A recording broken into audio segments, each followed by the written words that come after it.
Alrighty, well, hello everyone. How are you? Good. Good. Well, my name is Bria Jackson, and hello to everyone joining virtually. I am the co-founder of Love Your Menses, and the current executive director, but my last day is actually Tuesday. I decided to step down, so we have someone in the interim who's not here with us today, but yeah. So, and I'm here with my colleague Alyssa. Hi, I'm project coordinator, also student at BU. So Awesome. And one of my other colleagues, Fabian, is parking, and so she'll be joining us as well. And so we're so excited to talk about period pain, right? And it it feels so contradictory because we have Love Your Menses, right? And then we're talking about period pain, but I don't like period pain. Neither do I love it. So you're probably like, well, why is it called Love Your Menses? So we'll talk about that. But glad to have you all here with us and virtually as well. And so here's just an overview of what we're going to talk about for the next hour or so. We're going to talk about the phases of the menstrual cycle.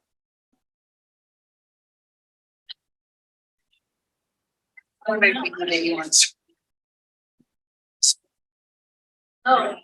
no. I don't. This doesn't have like a camera. That's right. So we're going to talk about, this is Fabian. So we're going to talk about the phases of the menstrual cycle, because before we can talk about period pain, we have to know what the menstrual cycle is and what is a period and how it all works physiologically. Then we're going to talk about PMS symptoms and then menstrual-related concerns, and then we'll close out with debunking taboos and what we can all do as a collective moving forward to make sure we can all thrive throughout our menstrual journey. Hello, welcome. So here's a quick disclaimer. So at Love Your Menses, we provide general education. Although we have doctors, nurses, public health folks on our team, we don't diagnose or treat you. We can only provide education, but we always ask and encourage you to speak with your doctor if you have any health-related concerns. So before we begin, let's all get acquainted and get to know each other. So if you wouldn't mind just introducing yourself, however you feel comfortable doing so. And our question of the day is, what words come to mind when you think of period? Not like period, but like your period. And feel free, we could do a popcorn style, so anyone could just feel free to speak. Sure, go ahead. my name's Annie, and I work with Mass now. And when I think period, I think inconvenient. Anybody else? My name's Lacey. I'm with the Alliance for Period Supplies, and when I think of period, I just think of like the with 4 H's. I'm Megan. I pronounce her she, her. When I think of period, I think of planning. Annie, that's a good one. Go ahead. I'm Nina, I use she, her pronouns, and I'm here with Period Equity at Brown. And when I think of period, I think of when is it gonna come? When's it gonna come? That's a new one. Anybody else? Emily, I'm also from Period Equity at Brown. My pronouns are she, her. When I think of periods, I think usually like, oh shoot, because I always forget to bring pads around with me. Okay. Hi everyone, my name is Liz. I'm the first year at Brown, Period Equity at Brown. My pronouns are she, her, and when I think of when I hear the word period, I think of pain and dread. Hi, my name is Elaine. I am pronouns are she, her, and I'm with the Period Project in the School of Public Health. When I think of periods, I think of just like exhaustion, just because I get so tired. Okay. Hi, my name is Brooke. My pronouns are she, her, and when I think of periods, I just think of troublesome.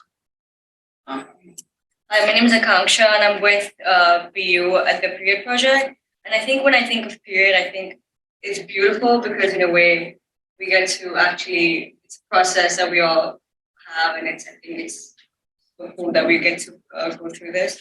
So. Great. My name's Mary Kate. I use she, they pronouns. And I think of periods, I think of like headaches. like an actual headache, 'cause I get a lot of headaches. I'm with you on that. Great. And we have someone in the chat. Migara said, Migara is the director of Partners in Sex Education. When I think of period, I think of puberty education in schools and how many schools are doing that too late, if at all. Thank you for sharing. Anyone else virtually? Oh, Jen. Jen said, I am a commissioner on the Commission on the Status of Women and Girls. When I think of period, I think of pain and discomfort. Thank you for sharing. Anyone else virtually want to unmute themselves and share? Thank you for sharing, guys. Yes, I want to say my name is Mbaira Morongachi, and when I think about period or menses, is bleeding through. Mhm. Thank you for sharing. Here. And Jen is in Hampshire and Franklin County. Awesome. Glad to have you, Jen, from Western Mass. And I'll introduce myself too. I'm Maureen Gallagher. I use she, her pronouns. I'm with the City of Boston, Mayor's Office of Women's Advancement. And when I think of period, I'm just gonna throw this bomb that I think menopause, because I'm on the other side of it. But don't forget. Don't forget. Thank you. I'm with you on that, Maureen. Thank you for sharing. Alrighty. Moving along. So what is menses? Menses is another word for period, also another word for the menstrual period. It's the time of menstruation. And to love your menses means to be in tune with your menstrual cycle, to advocate for equitable resources and safe spaces to menstruate, to support other people who menstruate, and most importantly, to flow through life unapologetically. And so years ago, when I was sitting with my mentor and we were gonna host a Love Your event, a period party, she's like, come up with a name. What's the title? And I was thinking, and I was like, I don't know. What's another word for period? And I just started doing research, and I was like, Love Your Menses. And people always ask, well, you hate your period, so why would you call it that? And it's really to love yourself enough to continue advocating for your reproductive health care and someone else's, right? So there's part of our period that we don't like. You know, we don't like the pain. We don't like the headaches, the discomfort, right? But we have to love ourselves enough to get to a point where we have our period and we're thriving. It's never okay to just be in pain and suffer in silence. There are other options available to you, and you don't have to go through life dreading every month or every 25 days or every 21 days, right?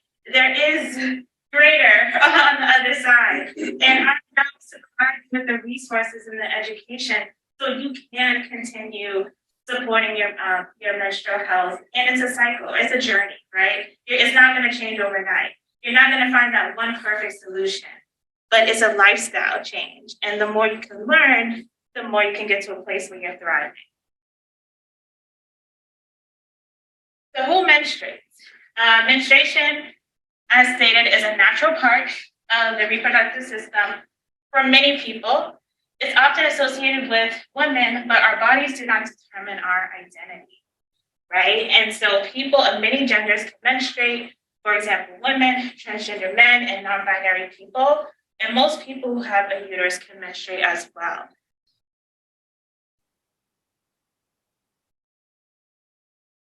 So we're going to talk a little bit about the phases of the menstrual cycle. Let's see how well you know the phases of the menstrual cycle. So, Alyssa. Yeah, so as you can see, there's a QR code here. You can use your phones to scan it, and it'll take you to a little worksheet where you can try to guess what are the different phases. And yeah, I didn't want to print out like a bunch of paper, so yeah, you can try to just fill out what you think the phases are called. And there's 4. Let's see how much you know.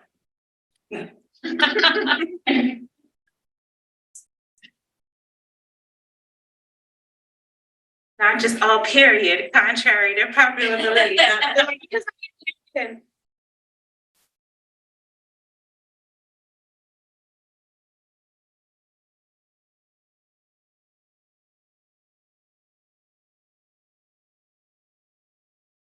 Brownie points if you menstruate, if you can think of what phase you're in right now.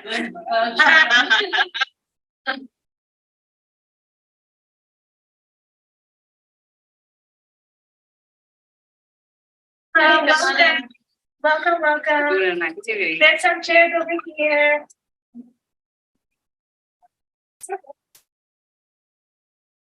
Yeah, no cheating. There's the No cheating. there's the answers on the other page.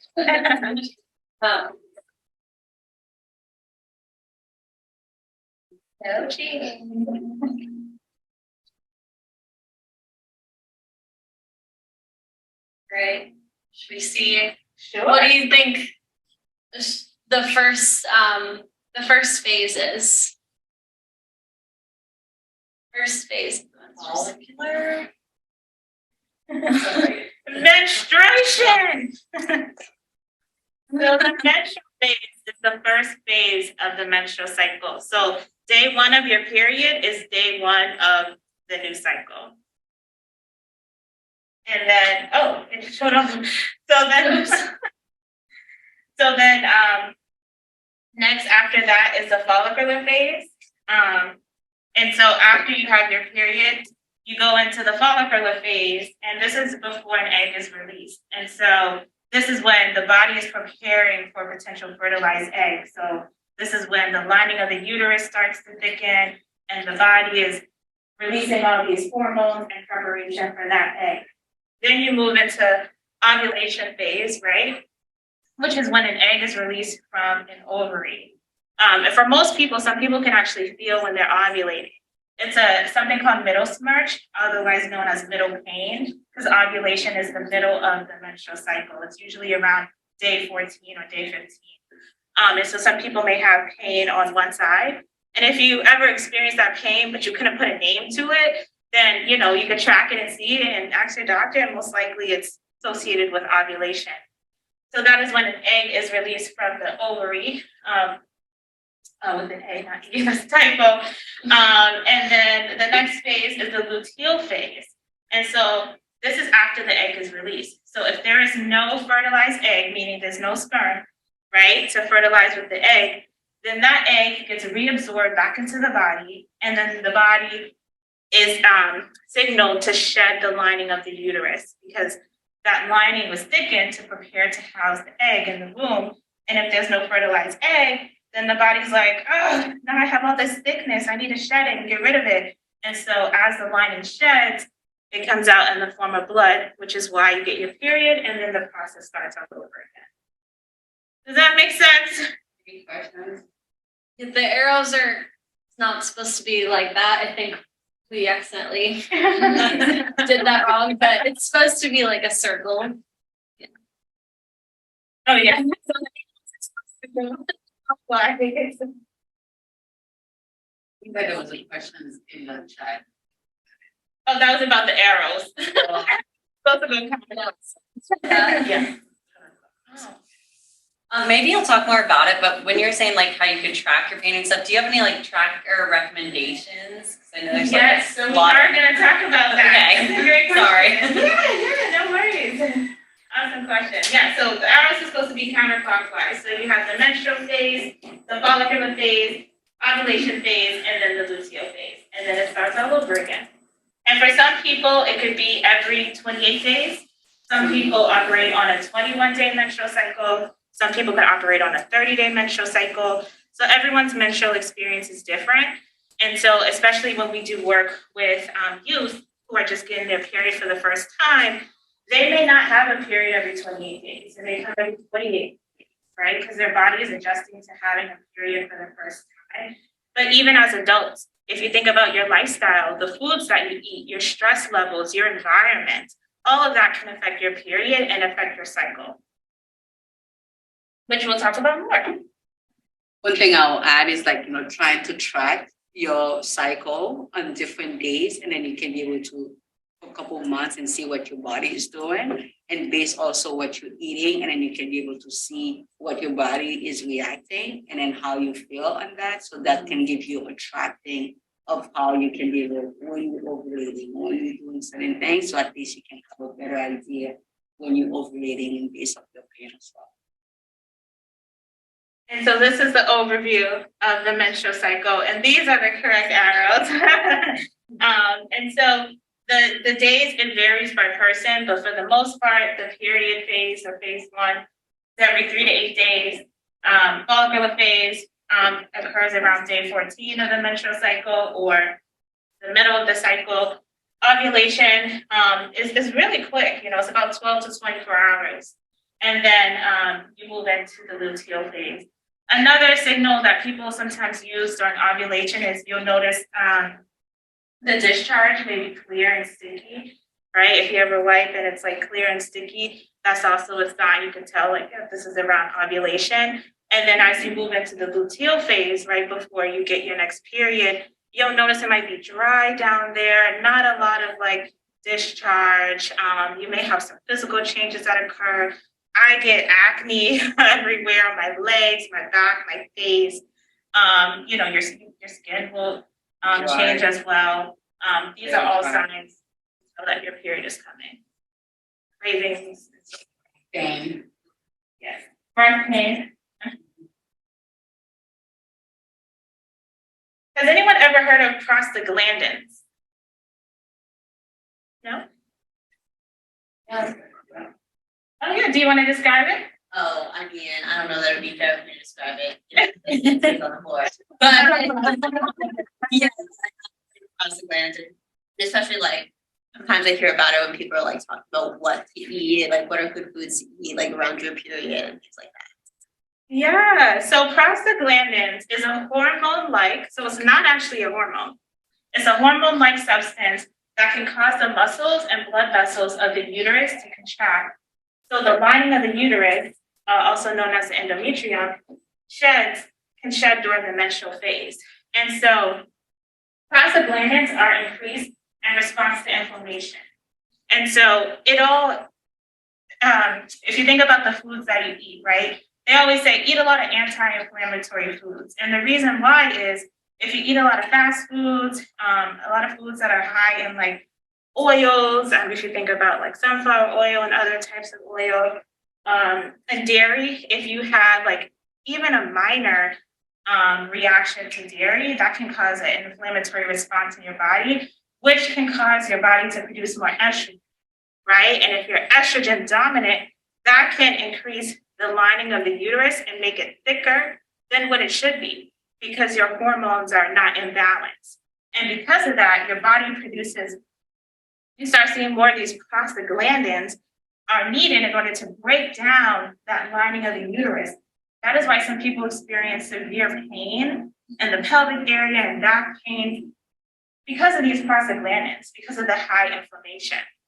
And so this is something that you should be aware of, and you can definitely learn more about it. And there are things that you can do to, lessen the amount of prostaglandins, like eating, think about incorporating ginger into your diet and magnesium and other foods that are nutrient rich and anti-inflammatory. One thing I would say, add as well, trying to contain a lot of water during the time of your period. Like drink a lot of water, but like I know, for instance, like trying to drink a lot of tea during your period of time, like ginger tea that can help with inflammation, especially at night. So that kind of help. Chamomile tea is pretty good as well. That kind of help with inflammation as well too. Yeah, and it's important to think about the foods you eat and your stress levels because it can cause high inflammation in the body. And a lot of people, they experience period pain, but they don't actually know why, right? And so learning more about prostaglandins and your hormones and checking your hormone levels can be really instrumental in helping you figure out why am I in so much pain and what can I do to get to a point where I'm not in a lot of pain. Okay.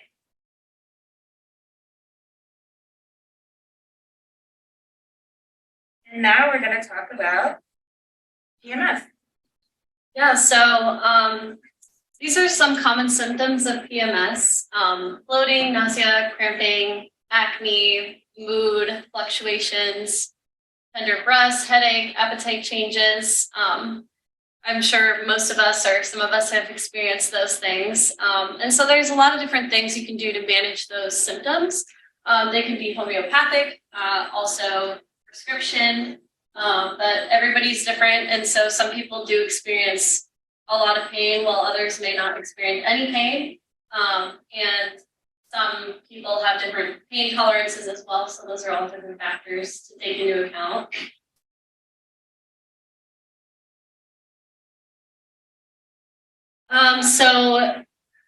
When can you expect to experience PMS symptoms?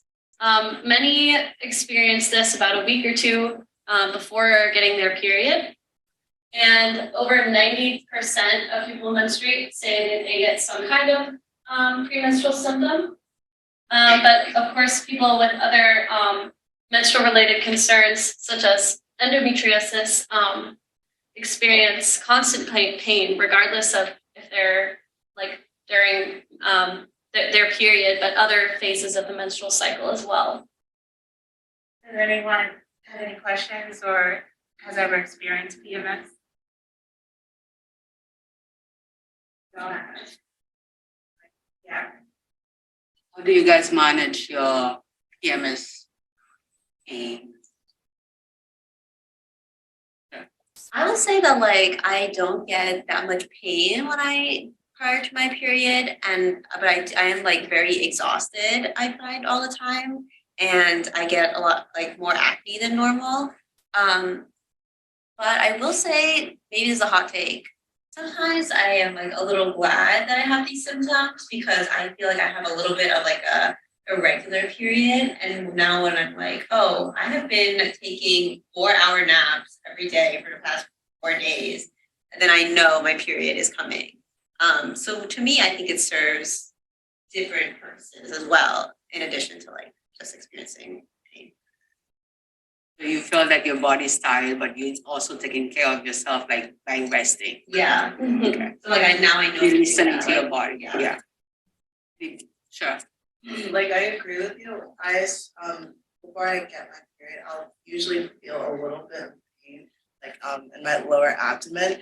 And for me, my period pains are like really intense, like it's really hurtful. So like the doctor, like when they said that if I do take medication, I really need to like start taking it like when I would start feeling the pain. So it's a really good indication for me to like be like, okay, I'm gonna have to start taking the medication, because if I don't take it on time, then like it won't work and I can't like stay on top of the pain. So it's a good indicator how to start preparing. So you take a couple of days before your period started. Okay. You mentioned anybody else? Yeah. Oh, me? Yeah. Oh, well, I'm someone with endometriosis, so my experience is a little different, and the pain is very different. And I've gone through treatments and surgeries, and things still come back. So it's my experience is, there's probably people in this room that also have endometriosis because it's very common now. And I think it's hard to explain it because I haven't found the perfect potion. I went 11 years undiagnosed, and I've been going through surgeries for 3 years and I haven't found the potion. So that's why I wanted to sit in here to learn a little bit about this. But, I think I haven't found a way to deal with it. I agree. I also have endo, and I just found out after how many years of going undiagnosed, right? Right, and it's a journey. Like you never find out something works, and then the next cycle doesn't. Yeah, exactly. The surgeries, they work for a minute, and then the medicines, the new medicines, yeah, they work, and then you're back to where you were. Exactly. And Sorry, I just wanted to ask because I have incredibly terrible periods and I've been trying to like figure out what's wrong, and I feel like I don't get taken seriously at all in medical spaces. So was it just like you found a doctor who took your concerns seriously, or was there some steps you took to actually like get diagnosed? Yeah, I don't know, Bria, about yours, but I went to 6 different doctors, and then there was somebody I worked with who had endometriosis. She was telling me about it. I'm like, that sounds like what I'm dealing with. And so she sent me to her doctor, and then I went to get an appointment, and they said it was a 1.5 year long wait. So then I had to like do research into like who in the area is doing, who where I live is doing endometriosis work, like who's in this space, because I realized that a lot of doctors don't even know about it. They weren't educated on it. And so I got to such a bad point where I was in the emergency room, and I went the next day to a female doctor thinking that she would understand because I saw a lot of male doctors. And she's like, I don't deal with this, but I have somebody. I know someone who does. And it was a male doctor. So I'm like, this is, But it took like 6 different doctors to find the right one.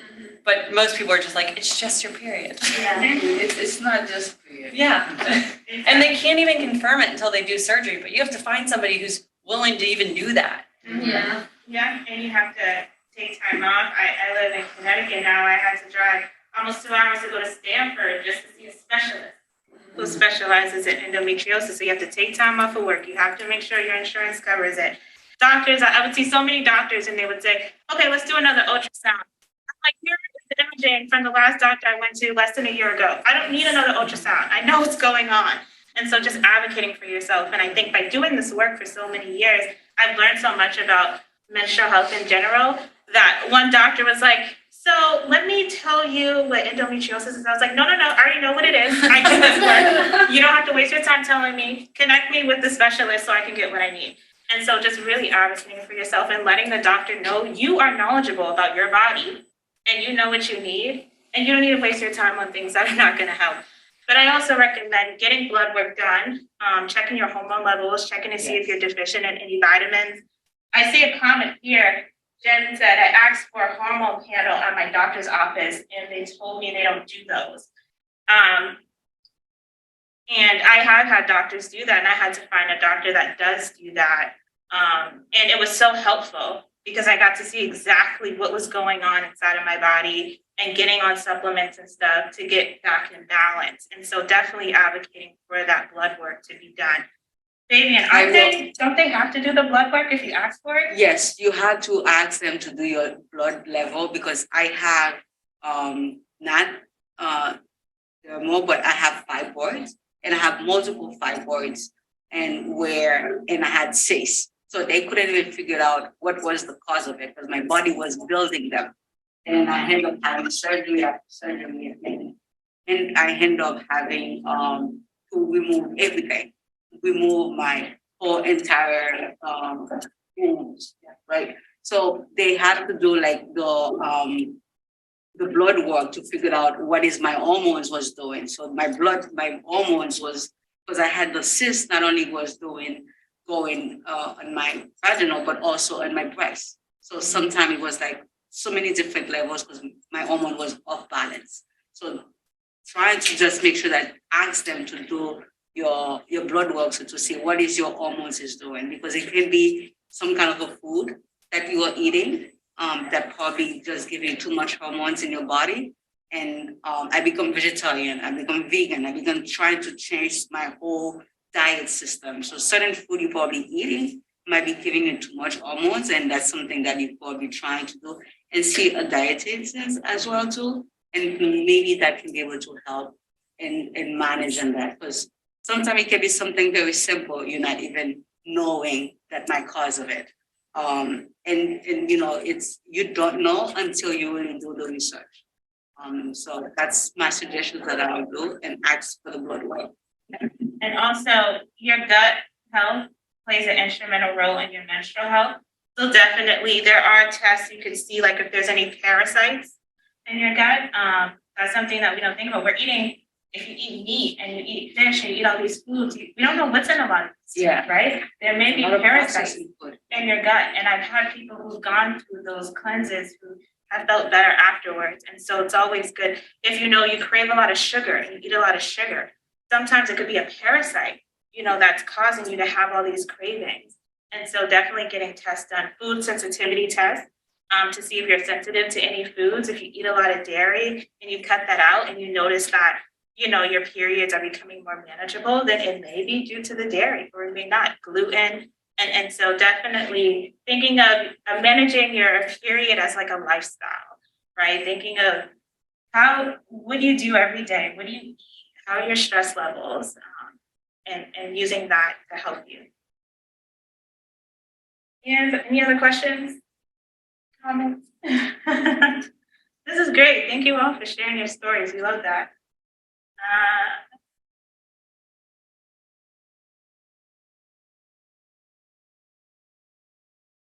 Yeah, so we can jump down to, we were talking about it a little bit, but menstrual related concerns. So there's a lot of them, not just fibroids or endometriosis.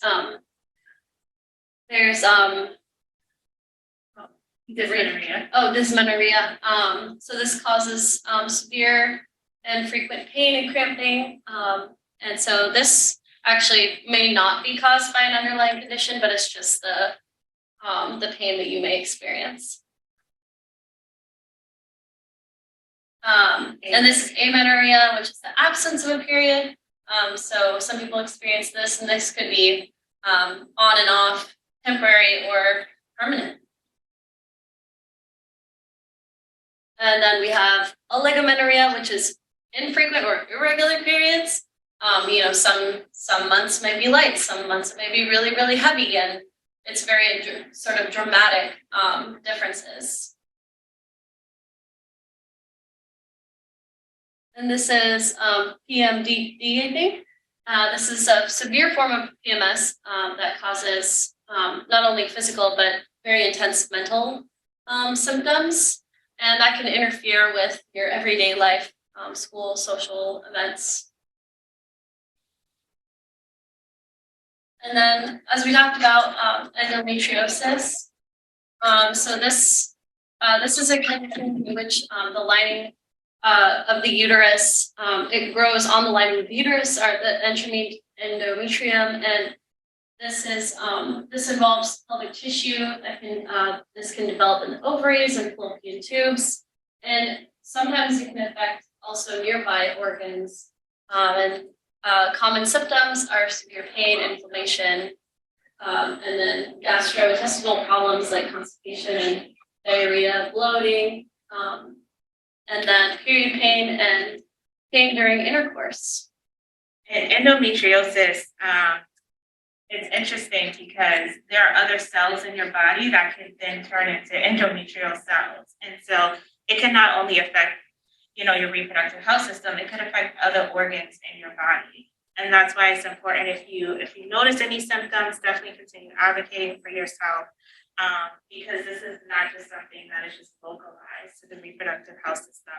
It can affect other parts of your body. In some people, it affects their brain as well. And so it's definitely important to find an endo specialist if you think you may have endometriosis, so you can get the support you need.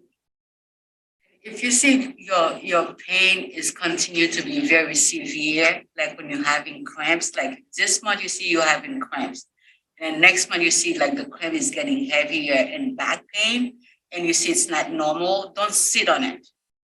Call your doctor, make an appointment. Because what happened, that's how I found out that I had fibroid and I had cysts. And then later on, it was so bad. And if I didn't do that, because it grew kind of overnight. And from one fibroid go to the next one. And thanks God that I did it. And I had to end up to an emergency surgery. Because if I didn't do that, I will not be here. Because it was cancer. So, and I ended up having that early age. I was in my 20s. So my daughter, I ended up taking it out. I only had like one ovary. I have one child. So I always say it's a miracle child. So do not sit on it. If you see you have pain and you have something that doesn't sound or doesn't feel comfortable or whatever it is, don't sit on it. Just call your doctor, make an appointment. Because you never know what could happen. And there are plenty, and we'll talk more about different social groups, but there are plenty of endo survivors. And so we don't want you to feel like if you suspect you have endometriosis or fibroids, like it's the end of the world. like there are support and resources available to you. There are people who've also experienced it who can help you through it. And like Fabian said, she went on to have her miracle baby. So there is light, right? And so that's why, you know, it's important to find that social group and community to support you and know that, you know, you're not alone.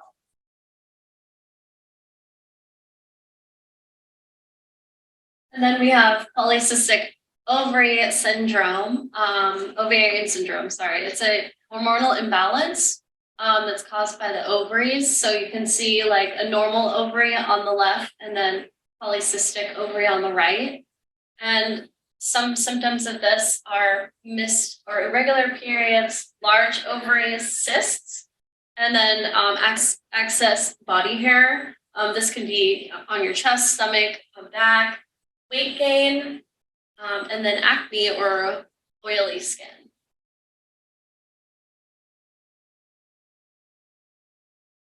And then fibroids. So yeah, in the picture you can see kind of what they look like.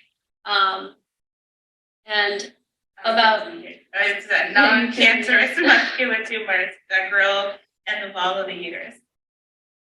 And then 80% of Black women or Black menstruators, 70% of white women, white menstruators will develop fibroids in their lifetime. So that's, you know, such a big percentage of the population. And some people may not experience any symptoms, but these are the most common ones, which is heavy bleeding, menstrual periods lasting more than a week, and then pelvic pressure or pain, and frequent urination.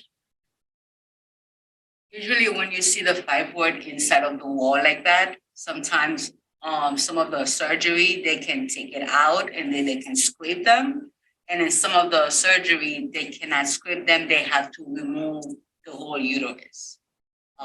So that's the difference. Like on this side of the wall, some of them, they can cut it and take the fibroid out. And some of them, they cannot, they have to take the whole uterus. Yes, you have a question. So many menstruators experience this. Do some of them just kind of just go away on its own for a lot of menstruators, or is there surgery like needed for most of the menstruators who get fibroids? Some of the fibroids, usually it depends. They go away monthly, and it depends on the way that they menstruate. And some of them they don't, and then they keep growing.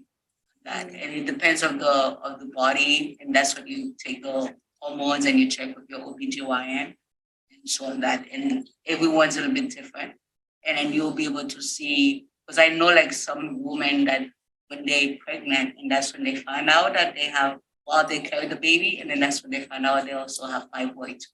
And then after they have the baby, and then you can see the fibroids are out, or it's because of their hormones. And then they'll see like they no longer have it, or sometimes the fibroid is still there, or they just have to, they're very small, or they just have to follow up with what they have.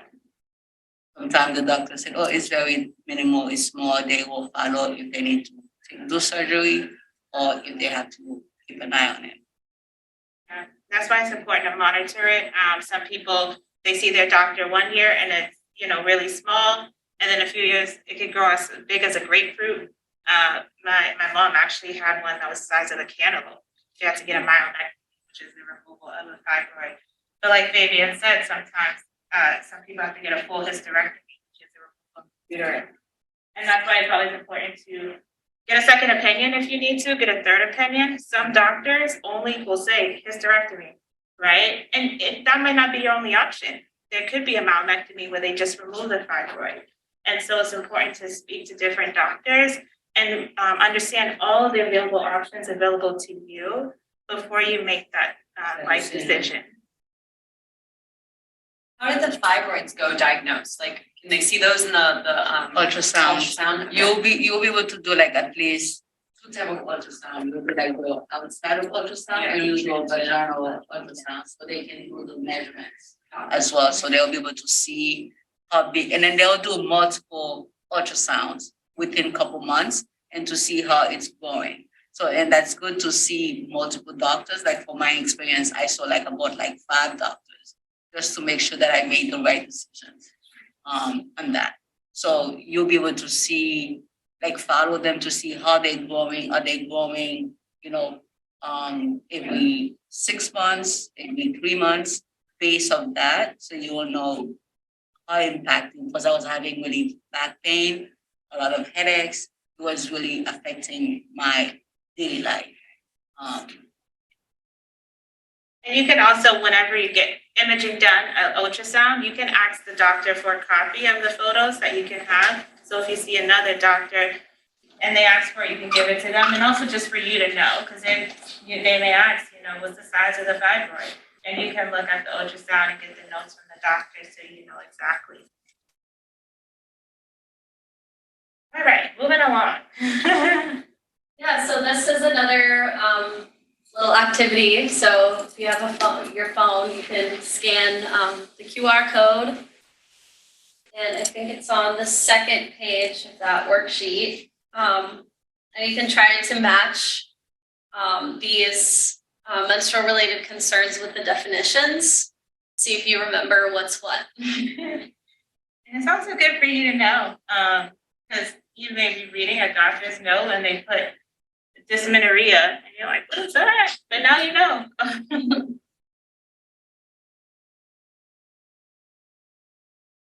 You can tell them, I think I'm experiencing oligomenorrhea. I bet your doctor will be like, how do you know about that? And you're like, well, I know.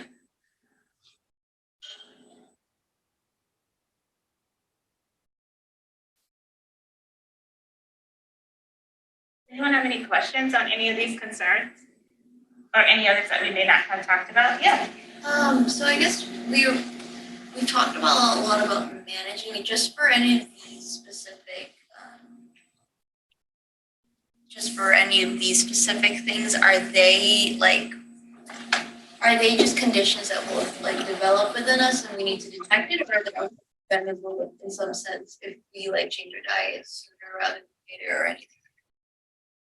That's a good question. So it's not like proven, it's not like a definite, but some people, if your mother or your grandmother or your great grandmother has had fibroids, you could be more likely to develop them. There are some conditions that, have been seen to occur in someone's family history. So definitely talking with, the woman in your family to see if they ever had any menstrual related or reproductive health concerns. You may not have any symptoms now, but it's always good to just understand that. I wish I did that earlier.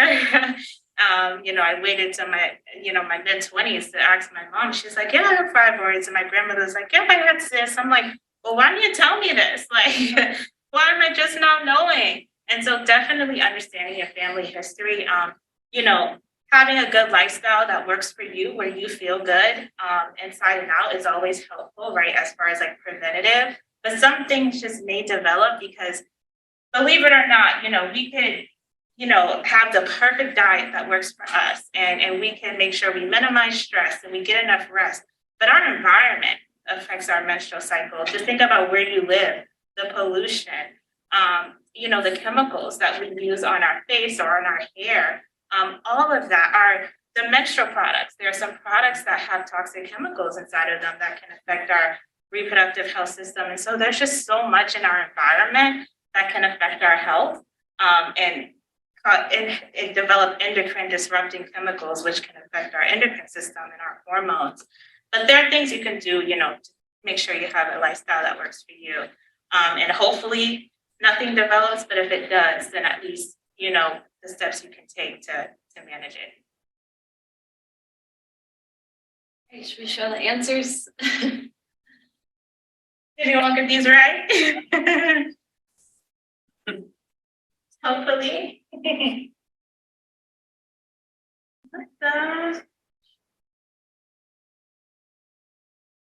So we already talked about managing pain. So definitely speaking with the doctor, eating anti-inflammatory foods, staying physically active. It could be going for a walk, it could be doing your favorite exercise, whatever works for you. Just get moving, get that blood moving. Drinking warm liquids. I can't stress this enough. I remember I love smoothies. And so on my period, I would just drink smoothies because I love smoothies. And then one of my mentors was like, Bria, period week should be a heat week, a warm week. You shouldn't have anything cold, right? Because you need warm liquids. And so I was like, I think you're right. And so I started drinking more tea, wearing socks. I hate wearing socks around the house. But on my period, I wear socks because my feet are always cold. And so I need my feet to be warm. And so I started just to think of my period week as my warm week, making sure that I'm warm, that I'm eating warm foods, incorporating ginger, drinking ginger lemon tea, things like that. Definitely getting massages. Massages are great. I love getting massages. Lymphatic massages are great. Even doing a back massage, you can just get a massager if you have any sort of pain or discomfort. Another thing I do personally is acupuncture. I have found that has helped me manage my period pain. I used to do it every week. But acupuncturists always recommend do it a few days before you know you're getting your period, and that could potentially help you. Getting your blood work done and seeing if you're deficient in anything or if your hormones are in balance. Getting sunshine. Sun is always good for you, and incorporating orange foods like vitamin C and carrots. And out of office. So taking time off is super important. If you're in pain, don't go to work or go to school. Try to really take it easy and have grace on yourself. Your employer may not have that grace or your professor, but sometimes we have to be advocates for ourselves. And I had to do that myself. And so I take time off if I need to, because how can I show up and be 100% if I don't feel like it, right? If physiologically, I'm just not there, I'm not 100%, and that's okay. And so having grace on yourself and knowing it's okay to take that day off because you need it. Anyone want to add anything to this list? Especially on your first day when you're really cranky and you're not yourself. You cannot be functioning as soon that you walk in, the teacher or whoever you walk, your boss gonna be like, you don't look good. So you know for a fact that you're not gonna give that report or you're not gonna be able to. I used to be so cranky and I'll put up a note to say, don't talk to me. So my boss will know okay, she's not in a good mood, but I rather not going in, or if I'll go and I just put that note and I'll tell them.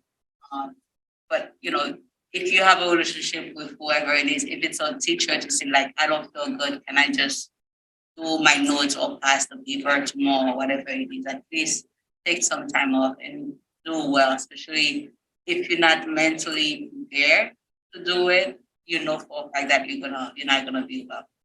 I would say if you can tolerate ginger and turmeric, whatever you're cooking, definitely put a little bit of turmeric in your food because that helps for inflammation.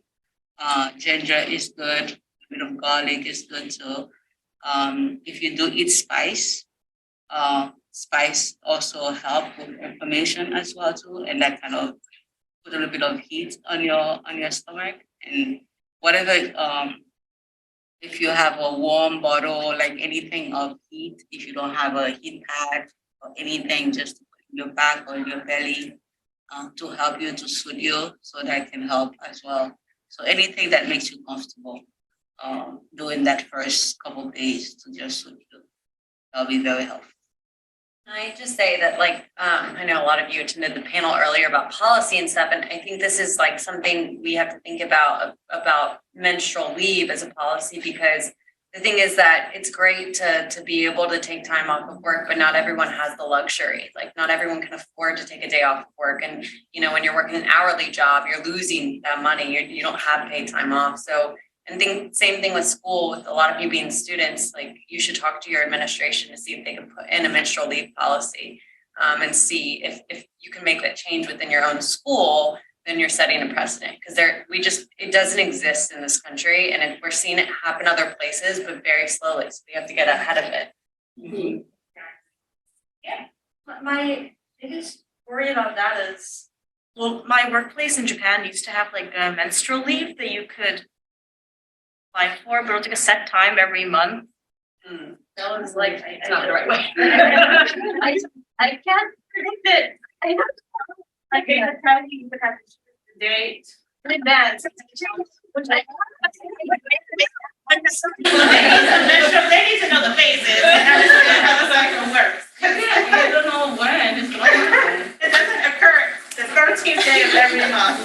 I think I expect that you like give you advance notice, which I understand because like I was a teacher, like I had to advance my class schedules and everything, but I was also like, if I could just get off work, like paid time off for sick leave, that would be nice. We didn't get sick leave, so. That's interesting, and that's a good point. And so, like, when you are advocating for that, you know, making sure they don't put any stipulations where you have to give advance notice, because clearly we don't know the day, exact day we're gonna get our period. Yeah, especially mine can be like every 2 weeks or every 2 months, so. Exactly. Oh, great. And here are just some more tips.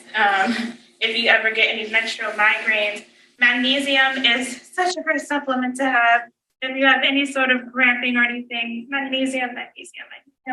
And getting enough sleep, massaging your temples, you can incorporate essential oils, using hot compresses, drinking herbal tea, and eating omega-3 fatty acid foods.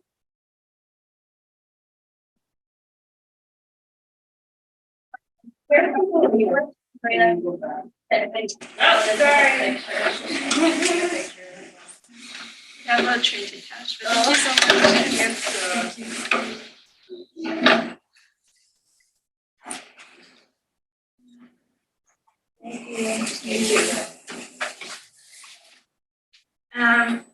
Here are some cool resources. Youth in our Flow Tech for Girls program developed a mobile app called Our Flow, where you can track your period, you can learn more about the menstrual cycle. It's youth friendly, and we're getting ready to launch our second cohort starting soon, and they'll be able to create another tech innovation. So definitely check it out. You can download it on your phone if you have an Apple or Android device. There's also something called the agenda period. So if you're interested in, incorporating the menstrual cycle into your daily life in terms of productivity, it's a really cool resource. I have one myself and I use it. And it's just about like being able to align your period with your work and your school and any other activity. And it has some really cool resources in the agenda around understanding the menstrual cycle. And then lastly, Semaine. I use these, I love them. It was started by two women who actually have endometriosis. So they developed this really cool supplement. This is a PMS and period support capsules. You can buy it at Target. And I believe they might also Amazon also sell them. Amazon, I think Walgreens or CVS. And you could take it like a few days before you get your period. And it's just a dietary supplement. But definitely speak with your doctor to make sure there's nothing in there that, you may be allergic to or have an intolerance to. And Fabian, people in the community love these to me. They love it. My daughter has really bad cramps, and every time that we have it, Love Your Menses usually have it. People chase us. Say, "Do you have the pills? Do you have the pills?" Tell me if you have the pills, and then I will come to you and chase you so I can get the pill. And I'll tell them, go to Target, go to Walmart, go wherever you can buy them.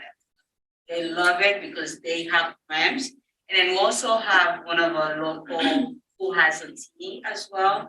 And then she made this kind of a tea and all organic and herbal tea. And it's kind of, I don't know what it is, but it's really good, and people say that has been very helpful. So everything that we do is pretty much organic.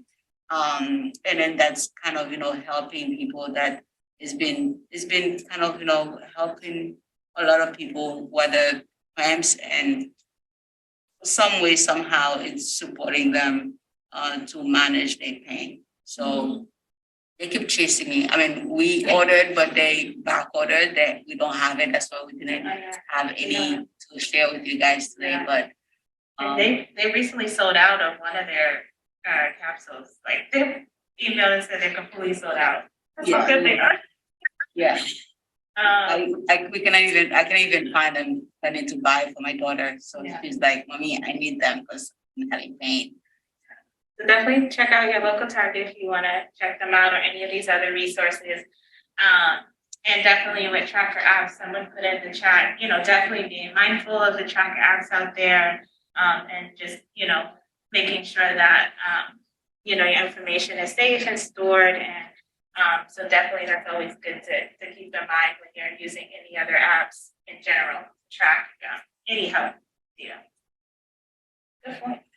Someone has something in the chat. That was about the app Oh, and okay. the data tracking.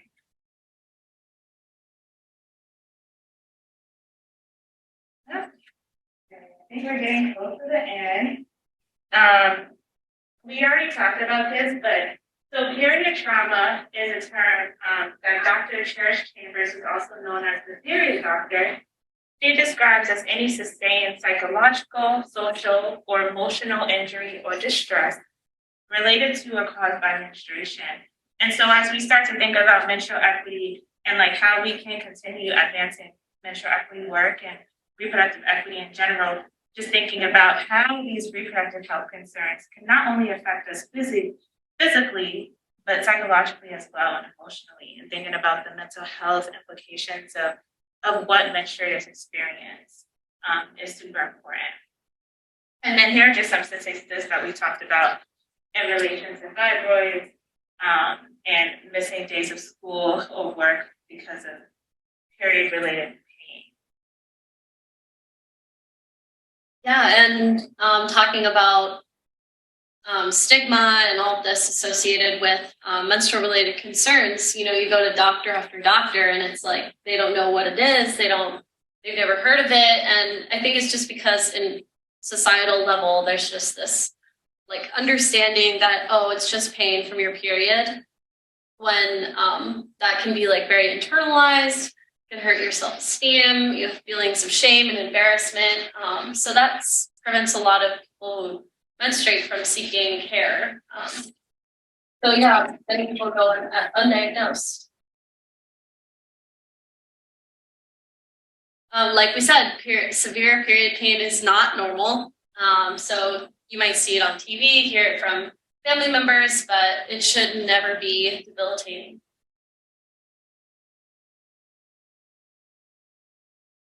And then, so yeah, like what can we do to address these taboos and normalize treatment for menstrual related concerns? We can, change the language, education, having open conversations, and hopefully, seeing that change culturally surrounding menstrual related concerns.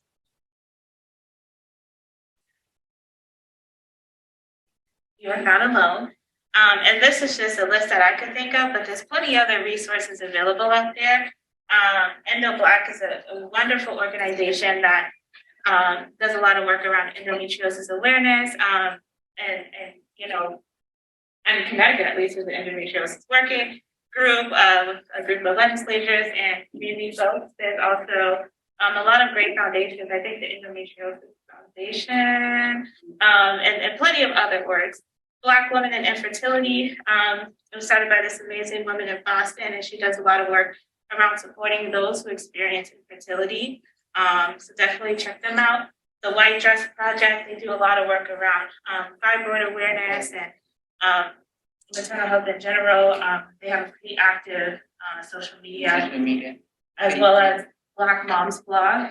So they also do a lot of work around just maternal health in general, and period positivity. And then Overa is a TENS device. And I actually have one and I love it. And so basically you can put it anywhere where you experience pain, and you can increase like the intensity of it, and it can help stimulate your muscles and relax them. And so they have a Facebook group called Overa's Inner Circle, and people will post in there daily just about their own reproductive experiences, how they're using this device and how it's helped them, or just in general. So I encourage you to check it out, or even check out Overa and other TENS devices. If I forgot to mention that under managing pain, some people do use TENS devices.